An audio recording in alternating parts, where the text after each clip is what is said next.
start. Hello, Internet, and welcome back to Sidereal Midnight plays Shadowrun Hong Kong. Last time, we just finished talking to the elders and figuring out what their beef was with the other elder. I forget her name now. And we also found out about the police, like the police/gang war that shouldn't have happened. And saw a really brutal serial murder. So now, we're gonna go, probably not talk to these two, because A, their stories probably aren't gonna be that relevant. If it ends up being Rainbow, if Rainbow was the killer, then I'll take full responsibility for not talking to them. But we're gonna investigate the two biggest leads first, which are not this one. That's Tony Century Carnival. We've already been there. It's this garage station over here where the red spears are. I believe that's their name. And this area here where Elder What's-Her-Face used to live. Or, I don't know if she used to live here. She used to sell here. She definitely did that. Let's go to the Jack Point. Alright. Open server. They said that nobody's been in here last time, so why'd they just leave a server open? They just came in and were like, well, that's the way it's meant to be. We won't touch it.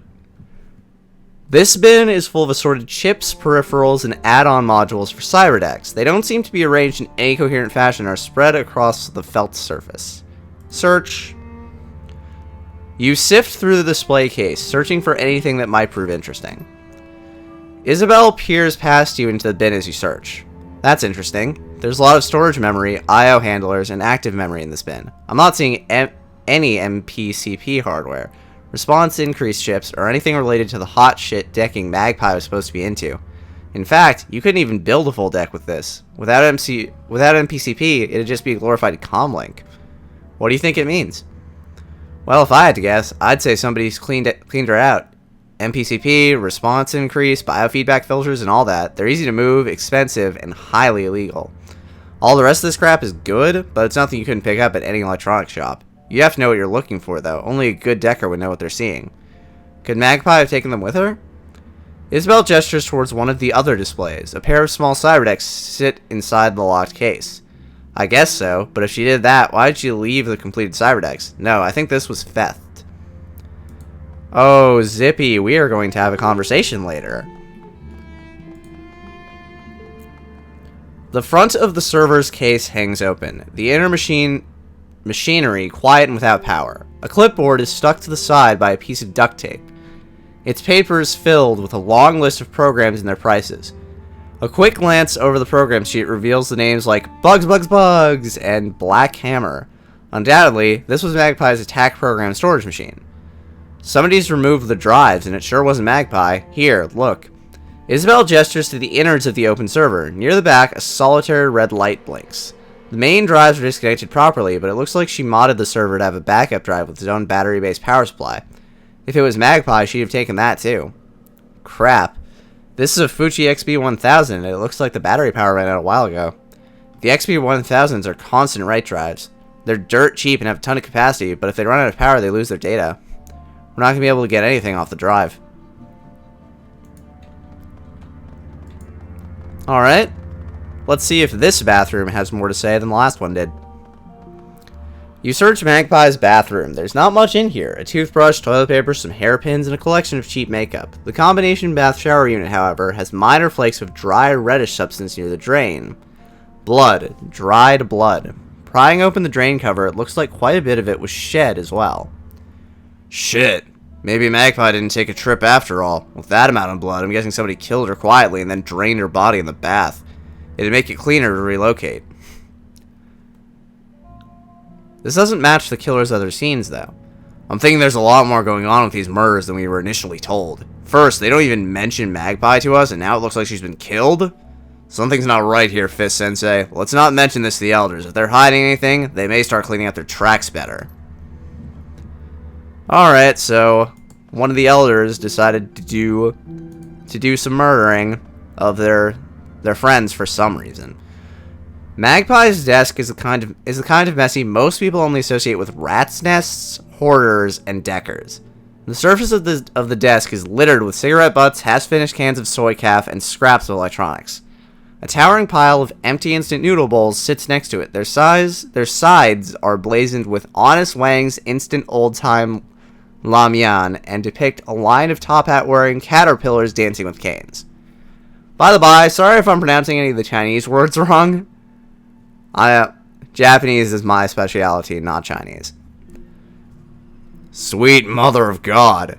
Duncan recoils, a revolted expression spreading over his face. Deckers, man, I don't get it. Why the hell wouldn't you pick up after yourself, if this is where you work? Isabel shrugs indifferently. She was probably busy. When you get in the zone, you have to keep at it. That's just how it goes when you're in the Matrix. She probably had a timer in her deck to remind her to toggle back to meat space and eat. Duncan looks at you, giving you a pointed glare. If I ever have to get in the zone that bad, promise me you'll punch me in the head. This place is gross. Search. You gingerly root around in the desk, doing your best to avoid the more disgusting piles and spills. It isn't easy. The desk drawers are stuffed to overflowing with receipts, cigarette packs, optical chips, and cables. Most of the contents are boring, useless, and disgusting. While searching one of the bottom drawers, however, a low-quality tin lockbox catches your eye. Someone has pried the latch off, leaving a ragged hole where a lock should be. The interior of the box has several sleeves for storing keycards, all of which are empty. A small note is taped to the interior of the box. Spare stockroom keys. The door is in the rear of Mrs. Yang's restaurant. Do not lose these. Use only if I am not available to open the stockroom. A stockroom, huh? So who broke the lockbox to get the keys out? Probably whoever cleaned out Magpie's equipment. I'm thinking you're right. Whoever tore the latch off the box was in a hurry. Any of the elders could have cracked the maglock without much trouble. And most regular Wampoans could, too. This seems like somebody who was tossing the place and wanted to get in and out as fast as possible. If someone was after Magpie's gear, her stockroom would be a gold mine. Okay, so it might not be Zippy after all. It might not be Zippy after all. I feel like Zippy would have just broken the maglock and been like, sweet, stockroom keys, don't mind if it did. Though I wonder, how would somebody know to get the right, like the best tech, but not be able to break an easy maglock? Oh well, let's talk to Zippy anyway, see if he has a key to the stockroom. Nope. Nothing more from him. But I don't want to ask the elders. I wonder if, Demergo has one. Or if he knows somebody who does. Demergo's gotten himself a new cup of soy calf. He must run on that stuff. As you approach, he lifts it in a salute. Hey again, any new developments you need my help with? What can you tell me about the Wampoans? I don't know much. Even though I've been here almost 2 years, I'm an outsider. They don't really accept anyone who's not as much of a techno as they are. I'm just a crazy mage that lives down the road. Demergo pauses and looks off into the distance as he collects his thoughts. If's got some heavy-duty cyberware, basically an enforcer for the rest of the council. He doesn't seem to set much policy. NG is a shaman that worships machine spirits. It's all a bunch of hokum if you ask me. Magic is magic. Whatever you want to call the source is fine by me, but don't ask me to believe in the great spirit of electronics. As for everybody else, they tend to be an okay bunch. A bit strange, but that's fringe culture for you. They scrounge tech, rebuild it, sell it off. Some of them even have their own autofab shops. Their stuff's pretty high quality, too. People from all over Asia come to shop here, if they need something rare or unusual. Tight-knit little community, all things considered. Darn it, I get the feeling I'm going to have to ask one of the elders for the key. And I don't want to. I don't want to let them know what I'm on about. Let's see if Moj and Ebby. Okay, he's got new conversation options. Magpie's shop is missing a lot of gear. Know anybody who might be fencing it? In Wampoa Garden? No way. Most people are too shit scared of Magpie to pull that, and I definitely recognize anything of hers. She watermarked every program and engraved every chip. Wanted people to know where the good stuff came from. There's not a lot of places to hide that kind of gear around here. We're all packed pretty tight, and this place gossips like a mahjong parlor at tea time.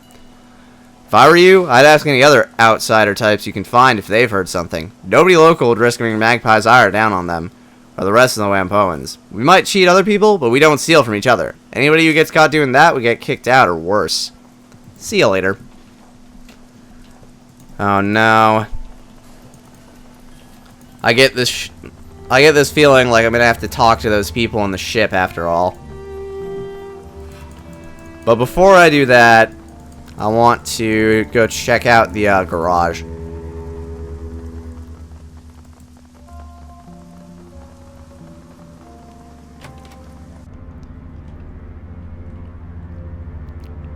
They look suitably gang-like. Ooh, and there's a few little bits and bobs over there. I wonder, can I skirt them entirely? Nope, there is a wall of refuse blocking me. And I didn't even go that way. Thanks, Bething. Red Spear Ganger. That's far enough, guy. The woman hefts her weapon, tossing a nod toward the gangers behind her. This lot's our turf. If you're looking for a fix, you're welcome to trade. If you're not here for business, clear the hell out. You try and wander around on our turf, we're gonna have to air you out. So what do you say? You looking for a little pick-me-up? A little nitro to give you some pep? Maybe you want some chips. Take that edge off. If you want it, I got it. Might as well let the nice lady show us what she's got. No. Don't need things that actually lower my stats. Bliss is cool. Jazz. Combat sim that adds +2 quickness and +1 AP for 5 rounds. Popular with mercenary groups and high-end bodyguards. I'm poor. I don't need drugs. Can I look around this garage? Man, are you deaf? What the hell did I tell you? No, you goddamn well can't wander around our turf. The ganger shakes her head, mumbling something about idiots with no memory. Boom! Gang etiquette. I'm on business for the Wampoan elders. You're only here because they tolerate you. They hear you're blocking me, you're asking to get kicked all the way to San Juan. The ganger shifts nervously, glancing around at her allies. Okay, I'm listening. What kind of business are you on? I'm investigating the murders of the other elders. The gunfight with the HKPF might be related. Alright, we only moved in here because all the Wampoans are too shit scared of monsters and ghosts to come back in. The elders told us it was alright if we moved in here. Seemed happy to have us camped out, honestly. Look around, knock yourself out. Just stay out of the way of our business. Wait, you have more pip. You have orange on you, which means I should probably talk to you some more. What happened in the fight here? As far as I know, some police showed up looking for somebody. They got in here, all of them got killed. Whoever they were after was long gone by the time we showed up. Used to be a lot of Wampoans living here. They all cleared out, muttering about ghosts and shit like that. Have you heard anything else about the murders? Nothing much. I tell you what, though, I've got a guy named Kang, and he was down in the storm drain system last week. Something was moving down there. Big, too. Man-sized. But it wasn't speaking any language Kang understood. Kid beat feet back here as fast as he could. Dumbass dropped a storm drain key on the way out, though. You want to go looking for whatever it was, you'll have to get a new key from somebody else. Kang stole his from a city worker. Who else might have a key to the storm drains? There's a guy named Porter Lamb who's got keys to pretty much everything. He's somewhere between a cop and a handyman. Yuen also mentioned some elf woman with crazy colored hair who managed to scam a key. He said she hunted paracritters down there. Devil rats and shit. I love how there's just an option to attack them. Like, I don't need to. They're not giving me any trouble, but I could just murder them if I wanted to. You know, if I felt like it. Some of these BTLs you're selling look an awful lot like they came from Tong's shop. Yeah, so what? Why do you care? Must have gotten them recently. How do you know Tong was dead?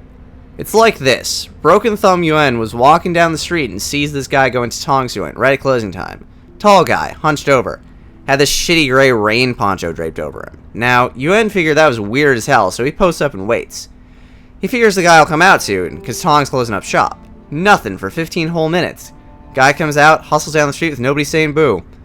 I figure he's waiting for an ebb in the crowds. Yuen sees some blood smeared on the door, though, so he goes to check it out. Inside, total carnage, but you know what? Tong's not going to be using his gear anymore, so to hell with it. Yuen jacks a lot of it. Business is business. You're damn right it is. That's all I know. The guy had to be the killer. Tall, gray rain poncho, hunched over. Also smart about how he came and went. See you later. Okay, so we know it's a tall person. Or somebody, or two dwarfs in a gray poncho. Glad we know. We're getting somewhere. So that's the storm drain, I'm guessing. Hello, bloodstains. Dry blood and bullet holes pockmarked the floor, pillars, and walls of the parking garage. Judging by the amount of blood staining the floor, multiple people died here. To call the scene bloody would be to do it a disservice. This was a massacre of tremendous proportions. Look at this, Fist-sensei. Duncan points to several scratches on the floor and in the pillar. These scratches looked like they were from a long-bladed weapon, like a sword or machete. That matches the wound on Tong's neck. Our killer must have fought with the HKPF in here and cut them apart. With a number of bullet holes in the walls and cars around here, they must have just been spraying wildly. Duncan checks the chamber on his assault rifle. I'll tell you what, I don't want to have to fight this maniac at close range. I thought that was going to be a longer sentence. I was wrong. Hello, bloody drain. Dried blood and clots clog the drain. As you look closer, however, something catches your eye. An off-red color that doesn't match the hues of gore around the drain. Bending closer, it appears to be a small nugget of some kind. Taking that. The nugget, upon closer inspection, is a chunk of some kind of synthetic ferroplastic. It's got ragged edges as if it was broken off of a larger object. A number of small markings are partially obscured by scratches. Thank you, academic etiquette. Decipher the emblems. Brushing away some of the dust, you peer at the fragmentary bit of ferroplastic. The scratches and markings on the nugget seem vaguely familiar. And after a moment, it strikes you. You're not seeing the entirety of the markings, as the rest remain on the parent piece of ferrocrete. What? Were the scratches to be completed, they would read Renraku Kagaku Kabashiki Gaisha, the Japanese name for Renraku Applied Sciences, the branch of Renraku Asia responsible for material science.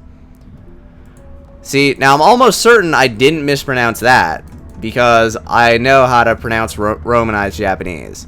I'm sure somebody will tell me if I butchered it in the comments.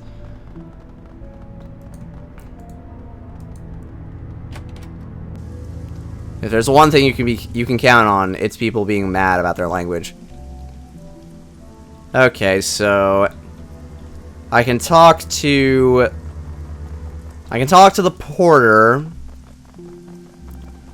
I don't know. I feel like he reports directly to the elders, though. A guy like this. Also, all the umbrella people went away.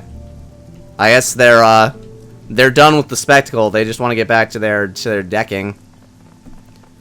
So let's talk to Rainbow. I said I wasn't going to talk to her, but that's before she had immediate value to me. Hi, Rainbow. Let's talk. No, I mean, let's actually, like, talk. I turn around and face you, and then I say words at you. Why does this have a slot machine feel in an arcade? No, alright, whatever. This woman sports brilliantly hued hair that shifts colors, scintillating with every passing moment. She is powerfully built, a natural athlete, or someone who works out a great deal. Notably, a large shotgun rests on an arcade cabinet next to her. She affords you a short glance as you approach. When she speaks, you note a peculiarly lyrical accent to her voice. Something I can help you with there, friend? You're throwing off me game, and I'm trying to beat my best score. Tank War Europa? I haven't seen one of those cabinets in years.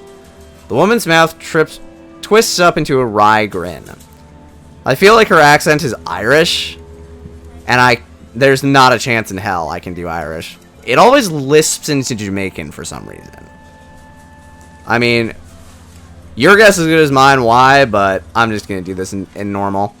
Me neither. Managed to find this one nearby accident, but I heard the music and thought, hold on there, Rainbow, you know that tune. After a few moments, Rainbow's game is suddenly over, her tank obliterated by a barrage of air-to-ground missiles. She hisses her breath in through clenched teeth. Piss on your ma, right robbery that was. Yeah, that sounds like an attempt to get an Irish accent to play in a text-based game. Not trying that. Right then, Rainbow shakes her head again and turns to face you fully. You don't seem much like them Wampoans. They're all a mite touched, yeah? Maybe you are too, but you don't advertise it like they do. What's your story? I'm looking into the murders that have been happening. I mean, I've told everyone else. That's some nasty work. Bodies hacked up, chunks bitten out of them. Make sure you're loaded for something big and ugly, that's for certain. Okay, I'm honestly curious. Where are you from? I can't place the accent. Yes, it was an Irish attempt. I nailed it.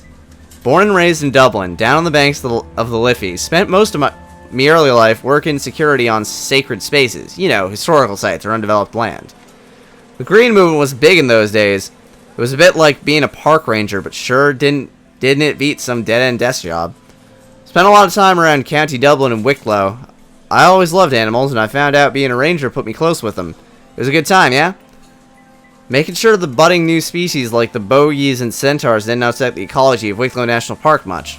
Also kept the nastier bits like the uiske, not even gonna try, from running amok across populated areas.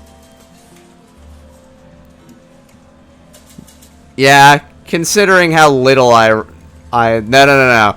If we're playing this full academic, he probably read about it somewhere. Not even gonna try that first part. Isn't that a demon horse?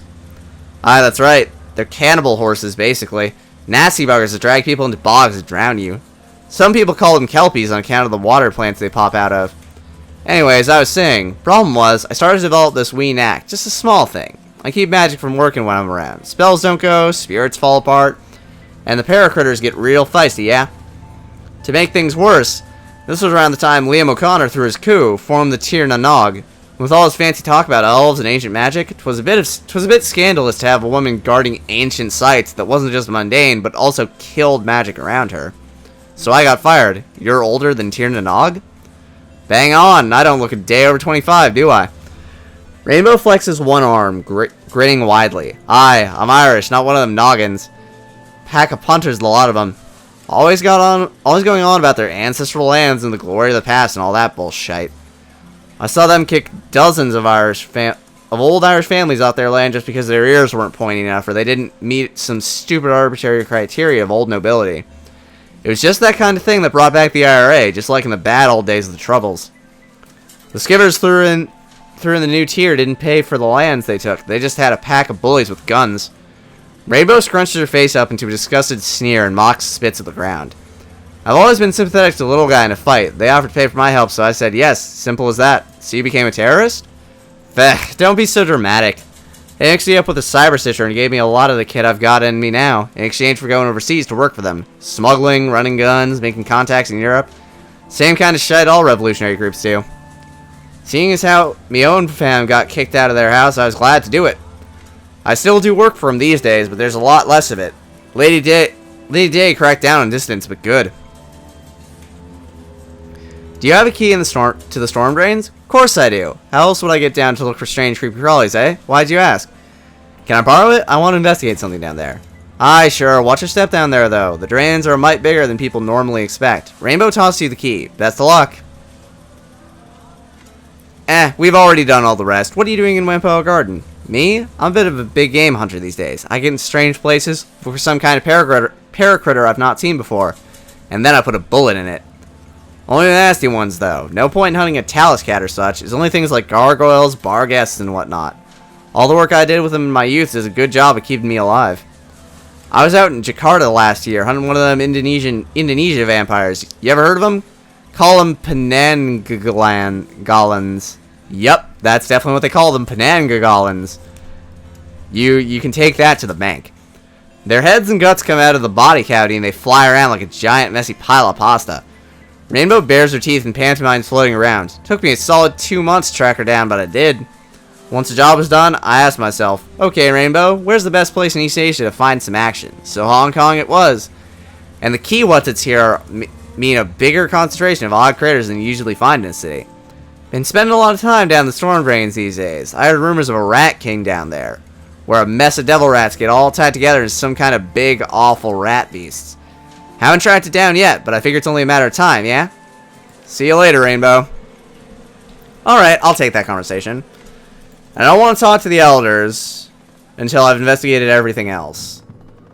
I don't know if it'll change anything if I, like, put them on the scent before I'm done investigating all the other things. Where's the storm grain? Right there. Great. Let's go.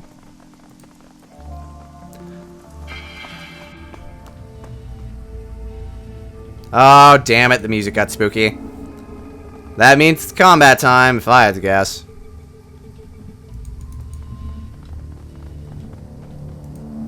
Oh, hello. Body parts. Oh boy. The disgusting pile of stinking human remains smells strongly of blood in the first stages of decay. The arms, legs, and organs here are heaped together like stacked firewood, leaking blood and gore across the floor. The parts contained therein appear to have been sliced away from the parent body rather than torn or bitten. Judging by the clean edges on the cuts, the blade used to sever these parts was extremely sharp. This is a whole world of messed up, Fist-sensei. Isabel takes a moment to suppress a retch. You think the killer stashed these here? They're stacked. They've been organized. This is our killer, alright.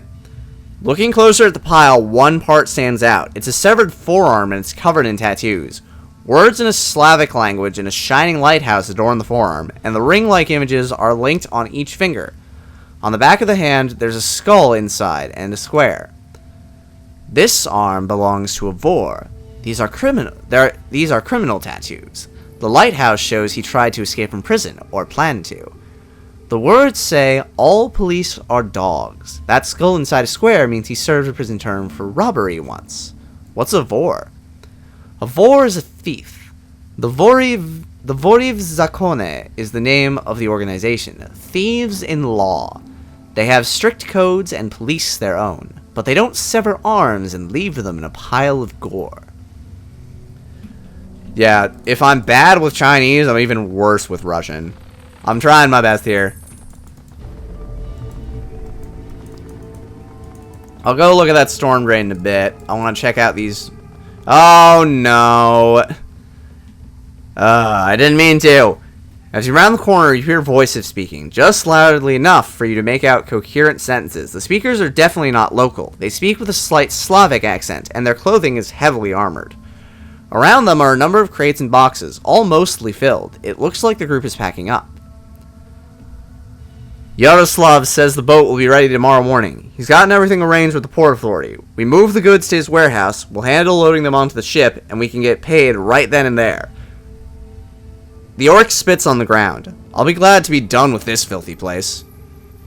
I will too. I hate having to hide in these damn drains. It stinks down here.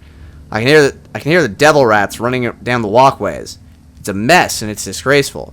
We shouldn't have to put up with this bullshit. And Alexander still isn't back from his little trip. We'll have to leave him behind if he doesn't get back soon. I know, Galina. Until Andres says we're in the clear from the triads, we can't be seen with the goods on the street. They find us, we go back to Vladivostok in sausage casings. Those Red Dragon Mudaki don't screw around when it comes to protecting their turf. Who knows? Maybe Alexander was stupid and they caught him. Either way, we'll have to lug this crap through the drains for a few clicks. Question. How did Rainbow not find these guys? I mean, they're like... maybe 50 feet off the storm drain? How did she miss this? She is not a good tracker. Several boxes near the two women bear a distinctive label, a magpie in flight. The same emblem you saw stamped on Magpie's equipment in her shop. The orc woman sniffs the air suspiciously, and her eyes dart towards the dark tunnel you stand in. Before you have a chance to get out of sight, she locks eyes with you. The orc lifts her chin as she regards you, cracking her knuckles. What have we here? A curious little pest come looking for things that don't concern him. What do you do with pests, Galina? We break them, Vasilisa, and then we hammer a spike through each of their throats, so anyone who sees their bodies knows not to meddle in our affairs. I suggest you stay where you are, pest. I can just attack them. Yeah. This one. He's not interested in getting in a random fight for no reason. I'm not here to meddle in anything. I'm just looking for a serial killer. Well, you found some, friend. Us. You think you can just walk out of here after finding us? Think again. Ooh, I have lots of new options.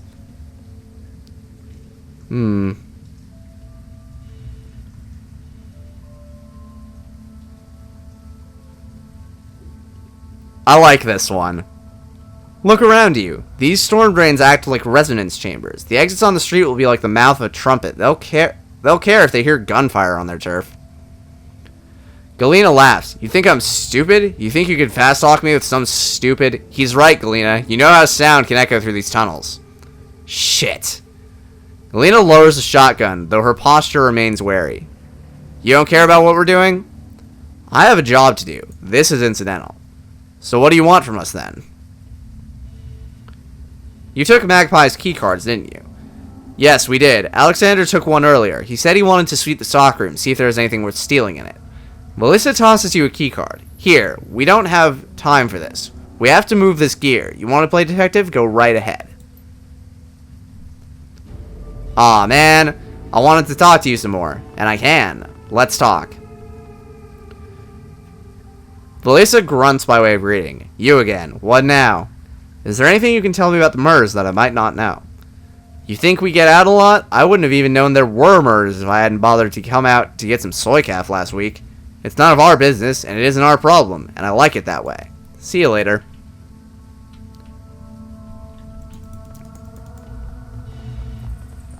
Alright. Yeah, I seriously don't know how Rainbow missed that. Especially because it seems like they would have just murdered anyone who looked at them the wrong way if they didn't have a really good reason for them not to. I feel like she would have just, like, gotten shot the second she came down here. Despite the darkness, you see something glitter at the edge of the drain. Looking closer, it appears to be a necklace chain of some kind. It's become caught. Become caught? Alright. In the drain's grate, narrowly avoiding falling down the deep pit. Sorry, I'm my brain is catching up with how odd these sentences sound. Take the necklace. Lifting the necklace out of the drain, you turn it over in your hand. It is a simple silver pendant on a chain. The silver pendant depicts a long-tailed bird in flight, a magpie. Okay, so it got washed down the drain when the killer, like, drained all her blood down the storm drain. Oh, that cop isn't gonna like me. I forget his name. But he's not gonna like me when I ask him to look into this. Oh, wait, what? What? What? I want to go... That was an odd moment. So what I want to do is I want to see where this leads.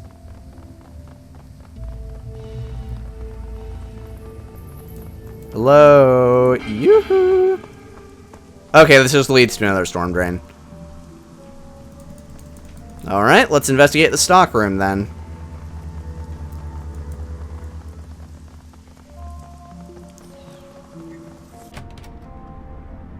And open this door. And food. Food and mementos. Alright. Let's check out this food. Despite the table's crude construction, an artfully laid meal awaits the owner. Several small dishes are filled with pickled vegetables, while a larger plate is arranged with long slices of raw meat. The meat is a pale pinkish white, like raw pork, and is covered in a light soy marinade. Poking at the raw meat, you discover that it's surprisingly tender. What's more, it has a faint aroma of marinade, as if deliberately prepared. That is human flesh. Do not eat it. Anyone who has done anything would know that. This box is packed full of odds and ends. It nearly overflows with a collection of knickknacks, souvenirs, and assorted personal effects. There is no rhyme or reason to the collection of items. They appear to have been thrown in haphazardly. Among the contents are charms from various temples, a wooden mask, and a paper fan. Let's look at that mask. The wooden mask is extremely light. It's been painted a pale white, and the surface is almost as smooth as porcelain. Delicate features and lifted eyebrows are matched with bright red lips and delicately carved teeth. The teeth have been stained a deep black.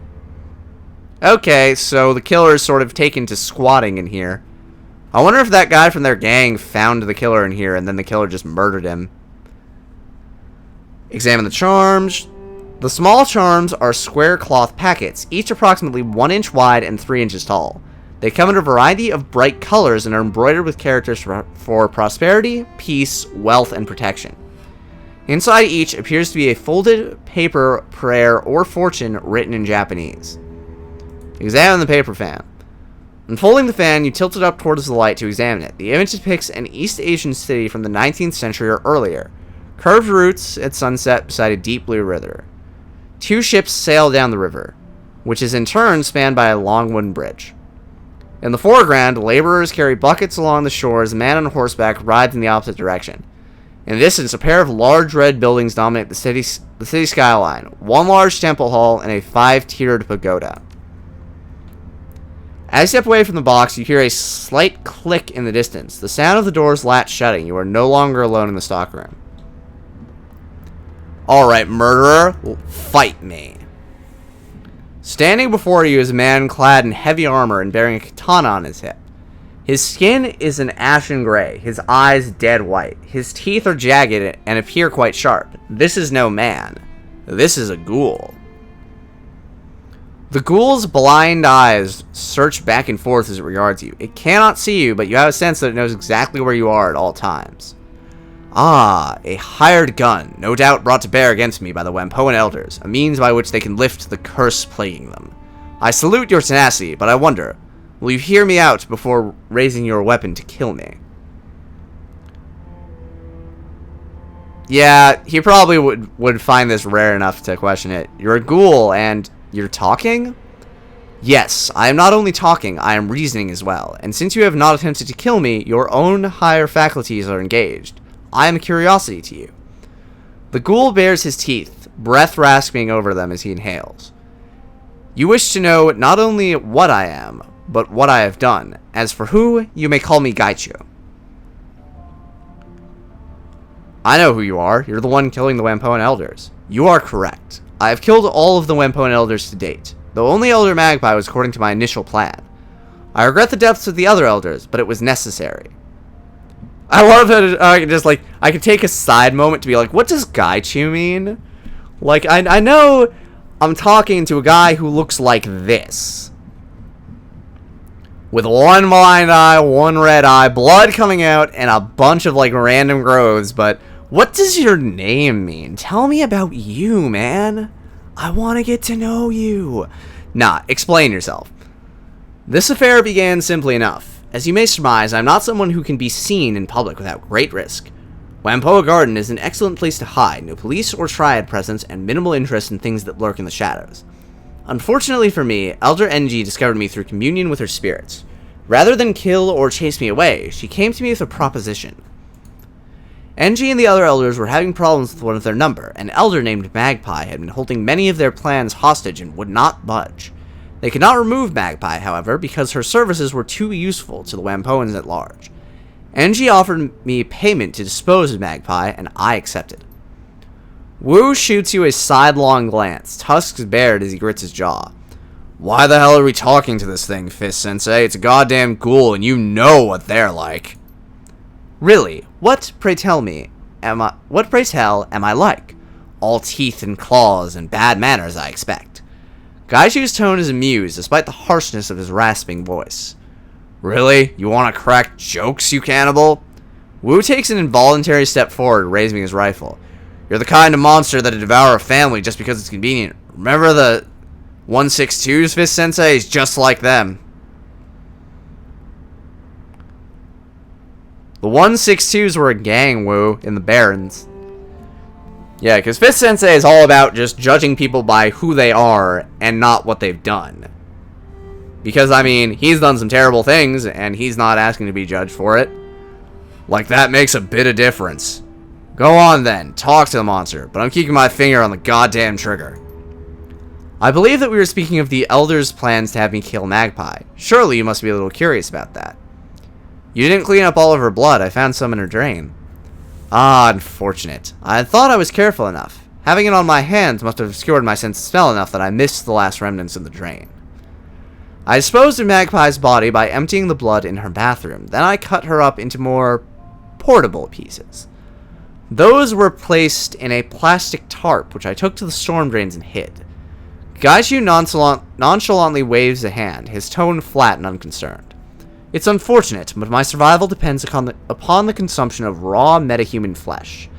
Letting such nourishment go to waste would be a foolish error. You're still a murderer and I have a job to do, but why kill the other elders then? I contacted the elders, not in person of course, and they arranged to exchange payment. I assumed that since the job was done, NG would be a woman of her word. Baring his teeth, Gaiju hisses his next word across clenched teeth. I was mistaken. I arrived at the nearby parking garage the elders had told me about. They cleared out the other Wampoans under some pretense, so I'm not sure what ruse they used. The elders never showed up. Instead, several members of the Hong Kong police force arrived, and they were more heavily armed than usual, so I suspected they knew something of my nature. I saw scarring on the concrete from bullets and a blade. You killed them with a sword? And my hands, yes. My blindness precludes the use of ranged weapons. Unfortunate, since I was an excellent shot before I became infected. But my skills in grappling and kenjutsu have only increased. A battle of swords is a clash of souls. Mine was stronger than theirs, and they perished. A betrayal of that sort cannot stand. Not only was I not paid for my time and effort, the Wampone elders treated me like a common animal, and I am so much more than that. Reputation is everything, and I had none. I had hoped to build a network of contacts so that I would be able to continue finding work. But with that treachery, my hopes were dashed. I decided to become the monster that they feared. One by one, I have eliminated them. They know how to contact me and could have ended their nightmare at any time by making amends.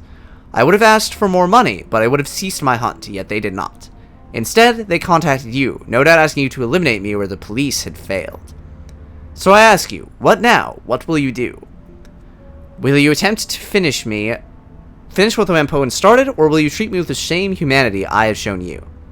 Let me ask you some questions. Very well, what would you like to know? Did you eat the elders? Some of them, not all. My condition requires that I consume raw metahuman flesh. I do not require a great deal to survive, perhaps 3 or 4 pounds per week. Consequently, there is vastly more supply than demand. Is this from your armor?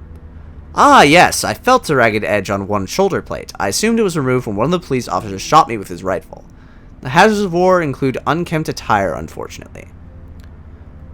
Why would the elders have you killed instead of paying you? Any number of reasons. They are notorious cheapskates and will always try to save money when dealing with outsiders. It could be their natural inclination towards profit. They may regard me as subhuman and therefore unworthy of respect. It could be that they felt I was too dangerous to allow to live. It could even be that they simply did not like me. The net result is the same, however. They reneged on a deal we brokered and attempt to have me killed. A message must be sent. Blood must be paid. As they have hired you to kill me, they have obviously not learned their lesson. If I let you live, what will you do? Kill the rest of the elders and anyone else they send to exterminate me. It is a matter of survival. Should I ever have the opportunity to work freelance again, potential employers need to understand the price of betrayal. These murders are my curriculum vitae in revenge. I've made my decision. Oh, what then will you do? How will this story end? Oh, I can have him. I can add him to my crew. Oh my god, that's awesome. This is a good question. Because I feel like, at the end of the day, this guy was doing what he had to do to survive, essentially. Like, it's not like he was going to be able to sneak out of this place anyway. And they already sent people to murder him, so he knew there would be more. Plus, it seems like respect politics are really important in this game.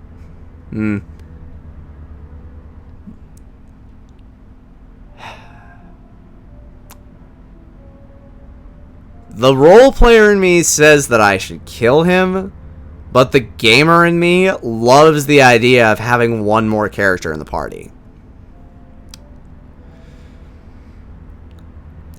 Gamer wins over role player. There's way too much lore that could happen out of this. Come work for me, I can be your face. A curious offer. And what of the elders? Will you allow me the satisfaction of killing them? I want to see what they have to say first. I would counsel you not to believe their words, but you have the sound of one who is wary as a matter of course. Very well. Let us wait until a bit later in the night. Most pedestrians will be off the street, and it will be easier for us to approach the Wampoa without being noticed. Sounds like a good plan. I mean, if it ends up like, just kidding, lol, I've been murdering and eating people off the street for no reason, Then, hopefully, I will have the option to just straight up murder him. But for now, he's sticking with us. Hi, Wampo and Elders. Let's have a chat. You've been, like, feeding me some grade A bullshit for the longest time, and I feel like I'm gonna have to fight you now. But let's have a talk, and while we talk, I'm going to drink. Ah, delicious. Delicious, delicious water. As you approach, Elder NG's eyes widen. Her mouth falls open and the veins of her neck bulge. What are you doing? You brought this thing into our home? Quick, kill it before it kills us. Porter hefts his pistol warily, but does not aim it at anyone. Yeah, I have to say, this isn't a good idea. Why the hell is a ghoul here, and why is it wearing armor? Calm yourselves. I am not an it, and your elders know this intimately. Gaichu bares his teeth in a rictus grin as he turns to face NG. Good evening, Elder NG. I can smell your fear, and I am glad of this. It means you are learning the price of betrayal. Whoa, what the hell is going on here? Can someone explain to me why the ghoul is talking? You know what? Let's just kill him. There's so many attack options in this episode. Nah. Gaichu... Yeah, the elders have been lying to the rest of the Wampoans. We would never lie to the Wampoans. Our role is to protect this community, not lie to it. What proof do you have to back up your claims? Porter nods at the elders, looking back to you with a wary expression. I'm interested to hear what kind of evidence you have to support this theory, Fist-sensei. As far as I can tell, this monster killed Tong and the others, and that makes him a threat that should be eliminated. The elders hired Gaichu to kill Elder Magpie and made it look like she disappeared. You believe this vermin? This creature that feasts on metahuman flesh that kills and its members our tribesmen? You are a naive and foolish man if that's the case. NG spits on the ground in front of Gaichu. What proof do you have that Magpie is dead?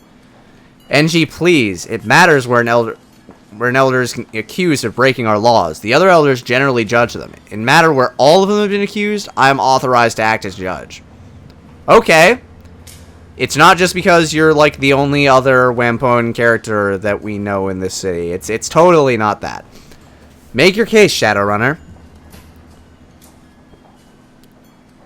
I found Magpie's necklace in the storm drains. Porter takes a moment to examine the necklace. He nods at you. This is definitely Elder Magpie's. If you found it in the storm drain, that's suspicious, but hardly proof on its own. Of course it's not proof. The number of things lost down storm drains in Hong Kong must number in tens of thousands per year. While unusual, it's hardly evidence of foul play. There's a large amount of blood in her shower drain. So what? Perhaps she cut herself and washed the cut off, or perhaps you were mistaken about it being blood. You're simply guessing as to what happened. That's true, it's a guess, and even if it is her blood, that doesn't prove that the elders hired this ghoul to kill her. Porter gives Elder Ip a sidelong glance. The elders have always protected Wampoa Garden to the best of their ability. She hasn't been seen in a month, not by anyone. She wouldn't just disappear like that. That may be unlikely, but it's hardly impossible. You haven't established that the elders were involved. All you've done is make suppositions about it. What proof do you have that we hired and betrayed this creature? I won't sit by and listen to idle accusations without any kind of concrete evidence to back it up. What about the fight with the Hong Kong police force? How do you mean? What does that have to do with the elders and the ghoul? The evidence in the garage points to a fight with someone using a sword. We allowed the police into the Wampoan Garden because they were hunting someone. They never told us who or why they were looking for their quarry. It didn't have anything to do with us. Gaichu hisses through clenched teeth, addressing Porter Lamb. I was only in the garage to collect payment from them. The ordinary residents were warned of the HAPF's arrival and were gone by the time I arrived. That's suspicious, I admit. Porter regards the elders for a long moment. It still doesn't prove the elders knew it was the ghoul. This is a piece of Gaichu's armor I found in the garage. The markings on it prove it. You point out the armor's markings to Porter, and he nods with some satisfaction. This is from his armor, definitely, but how does it prove that the elders knew of the ghoul's existence? The police officers were abnormally armed and armored, with much heavier gear than a normal patrol. They were armed with armor-piercing, discarding sabot rounds. That's hardly standard issue. Lesser weapons wouldn't have broken that armor plate. If all they were looking for was a common fugitive, why be prepared for a fight of that magnitude? Obviously, they knew what they were searching for. That doesn't mean we did. Wampoans don't allow police inside the area. Why make an exception this time? The police were polite and asked our permission to enter. They were hunting a non-Wampoan. That was reason enough for us to allow them in. Porter considered this for a moment and then shakes his head. That doesn't add up, NG. Why do the police ask us for entry now? They've never been polite before, and they always try to force their way in here. It just doesn't ring true to me. Did you ask them to come in order to hunt down the school? Preposterous! Porter, you know what our community is like. We wouldn't lie over something like this. This school has been lying the entire time, trying to cover his tracks. He so brutally murdered several elders. That's true, those murders were vicious and cruel. Porter fixes you with a hard stare. I don't see any way to explain that away. The school is a monster for how he killed Tong and the others. Tong's body was a mess, true, but he died quickly from a sword blow to the neck. I struck Tong down with a single blow from my sword. The mess made of the body was to send the elders a message, but I had no desire to make Tong suffer. At any time, NG and the other elders could have made amends, and the killings would have ended. Instead, they hired Shadowrunner to kill me.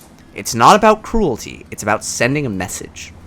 That's not what I would have expected looking at the body. You killed him before you dismembered him? That's right, and I killed the other elders in similar fashion. There was no cause to prolong their suffering. The message was for the living elders, not the dead. If the elders wished to treat me like a monster, I would terrorize them like one until they paid reparations for their mistake. Come on, you can't possibly believe this crazy story. It's absolutely insane. Tong wasn't tortured. There was no astral residue of pain or fear. He didn't even feel the blow. That's correct. I struck a single blow while his back was to me. His death was instant. Regrettable that he had to die for your folly, NG, but necessary to protect my reputation. NG glares at Gaichu in stony silence before addressing Porter. You cannot believe what these people say. They are not to be trusted, and even if this is true, he still killed Tong. Porter looks back at MG, his expression flat and without emotion. Maybe so, NG, but a monster would not take Tong's suffering into account. He may be a killer, but he's not heartless. I love how this is actually working. Like, you really know when this game is getting into some, like, moral gray areas when this argument works. The scene of Tong's murder, like the others, was a deliberate sham. It was made to look more horrific than it was. I believe you. The blood smear on the walls, the removal of his skin, that's a scene designed to evoke horror, not the scene of an actual fight. Elders, what do you have to say in response? This is a farce. We have dedicated ourselves to protecting the Wampoan tribe and everyone who lives in Wampoa Garden. Do you really believe outsiders and monsters over our word? We who have only tried to end the Kilding? The Kildings? Yup. You have been duped, Porter. You and the Shadowrunner. I concur. Porter, you know me. You know the kind of person I am. I would not be party to the killing of another elder. I can't believe we're even entertaining the notion that we have to defend ourselves. We should be disposing of this ghoul instead. Tang narrows his eyes at you, hissing. If you think I'll forget this, you're sorely mistaken. I will not tolerate this kind of insult. Dude, fight me. I will punch your head off. The elders were all too happy to have the red spears move into the garage, almost like they wanted to keep anyone curious about the fight away. That's right. Ip, you even told me not to go find out what happened with the fight. You said the red spear gangers were moving in and to leave them alone. Why would you tell me not to look into it? I was only trying to protect you from the red spears. They're dangerous, which is why I wanted to deal with them directly. Magpie's gear was missing. Obviously missing. Why didn't Ip tell me that? He would have had to have noticed. He would have had to have noticed. Yeah, that's. And Magpie's shop is locked up. Why didn't he want me investigating? Pure supposition. You think it proved something that I didn't notice equipment was missing? Magpie's shop is always a horrible mess. Tang, you did a full inventory of Magpie's Matrix servers. You assured us everything was running fine and you would be able to continue her work. I find it hard to believe you missed something as obvious as missing equipment, especially while searching her stock. That's all I've got. Alright, I think I have some idea of what's going on here. And, what do you believe the real story is? Gaichu seems to be telling the truth. Elders, too many facts don't add up. You're obviously hiding something, possibly a great deal from the rest of the tribe. I'm sorry, but I have to take you into custody until the community can decide the extent and manner of your punishment. Death would seem appropriate to me, especially given that they kept up the charade even to you, one of their most trusted citizens. Don't you dare talk to me like that, you disgusting beast! Ip begins to raise his weapon. Porter reaches out to stop him. Ip reluctantly stops. Ip, no. Don't make this any worse than it is. Porter turns to face you. Thank you, Fist-sensei. I'll make certain that justice is meted out. You are free to go, and I will ensure payment is delivered to you. So long as you have Gaichu with you, I can't have him staying here. He'll be coming with me. I don't need to mete out their punishment. As you exit the Whampoa into the swelling night air of the Kowloon Street, Gaichu turns to face you.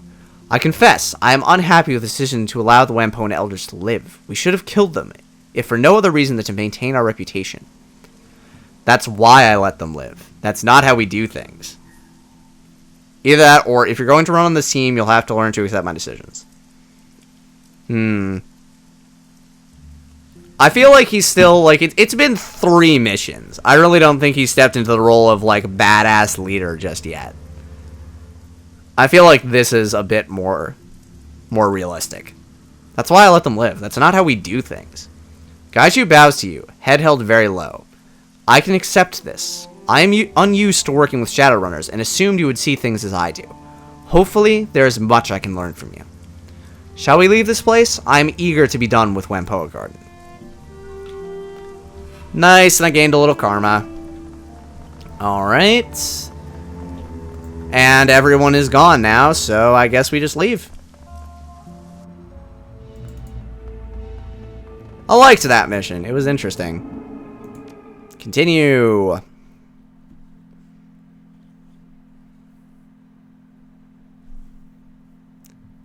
The MTR rockets noiselessly towards Heoi. Along the edge of Kowloon Bay, the black water glitters in the night with the light of 1,000 reflected storefronts. Gaichu stares sightlessly out the window, one hand pressed to the glass. The plot by the elders is exposed, and Porter Lamb is in your debt. You have a new ally and the respect of the Whampoans. Sometimes everything goes right in a job. You count yourself lucky this was one of those times. Aw, yeah, I only had to make one horribly gray decision.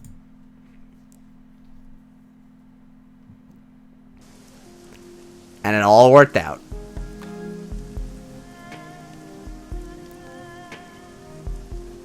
Everything worked out for me because I'm Fist-sensei. I would love it if I could actually see anything. That'd be cool. Oh, nice. 8 karma. That is so nice. Ooh, and I can level people. So I will level everybody up, and then I will call that an episode. So let's see what we've got. So Gobbet has Rat Totem Steel Spirit. Gobbet's Rat Totem Invocation can steal control of spirits that have been summoned by enemy shamans. Note that only one spirit can be under control until rank 5 spirit control, where it increases to 2. Gobbet's Rat Totem Invocation does 99 damage to any hostile spirit. Nah, why would I destroy it if I could control it instead? That just makes no sense. I mean, it doesn't even have like a level gate. I think I could just control any spirit they summon. Or how much is the cooldown on this? It doesn't say. Well, then I'm going with that. So let's see. So integrated tactical computer marks weak points in an opponent's armor. Isabel's mark target ability now reduces the target's armor by 1, or Isabel gains a pistol ability that increases accuracy by 30 and critical chance by a small amount for 1 shot. Screw that. Mark target all the way. Let other people deal the damage. I mean, I'm going to be all up in their grill anyway. Gain ability Mercy Kill. Duncan gains an assault rifle ability that has a 99% chance to hit an enemy who has less than 25% HP for +2 damage. Or Subdue. Duncan's Subdue ability has cooldown reduced from 3 rounds to 2 rounds. Psh, you kidding me? Mercy Kill all the way. I don't care about having Subdue on 1 lower cooldown. I haven't even used it yet. Also, what are they gaining? Nothing useful. Oh, Isabel gains decking, though. That's super useful. And Gobbet gains spellcasting, too. That's going to be real nice. Oh, and I can level Gaichu twice. He gains strength and willpower? Damn. So he can gain either +2 armor and +1 dodge on a really high cooldown, or Gains claw ability Rip. Does an additional 2 damage and 2 bleeding for 2 rounds. Costs 1 AP, cooldown 2. That just seems better in every conceivable way. I mean, I don't know how much armor Gaichu has otherwise, but that just seems really good. It's not good against armor, though. Oh, and this doesn't have a, this doesn't have an end. I think he just gets these benefits. So the question is, would I rather him be an upfront tank guy or an upfront damage dealing guy? Honestly, I'd rather have him be an upfront tank guy. Fist-sensei really isn't that tanky as of yet. And then we have... Okay, so I'm guessing this tree is like his ghoul abilities, and this tree is his, like, ninja samurai abilities. Gain ability Spit. Gaichu has a ranged ability. Spitting infected saliva into the target's face ignores all armor. Wow, that's good. How much AP does that cost? Really? You tell me for that one, but you don't tell me for this one? Come on, game. Gaichu gains a range ability, a quick shuriken toss, damage 12, 1 AP, max range 10, cooldown 2. I mean, this does more damage up front, but this ignores armor. Oh, wait, no, it doesn't do more damage. This does 16 and this does 12. They both have the same cooldown. Yep. Give this to me. And finally, we have Raktor. Shotgun mount. Raktor's drone gains an auto shotgun attachment. Does an additional 2 damage at the cost of 5 accuracy. And he gains quickness. That's good. Can hit adjacent targets at a range of 6 or greater. Uses 10 ammo. Or Raktor's drone. Really? Okay, whatever. Raktor's drone Crochet gains a mounted saw blade arm in the melee system. This attack's critical chance is greatly boosted. Okay, so we have a super crit attack or a shotgun. I love the idea of the mech having a chainsaw, but I feel like this is just going to be so much more useful. Especially because it'll do increased melee damage anyway. Confirm all.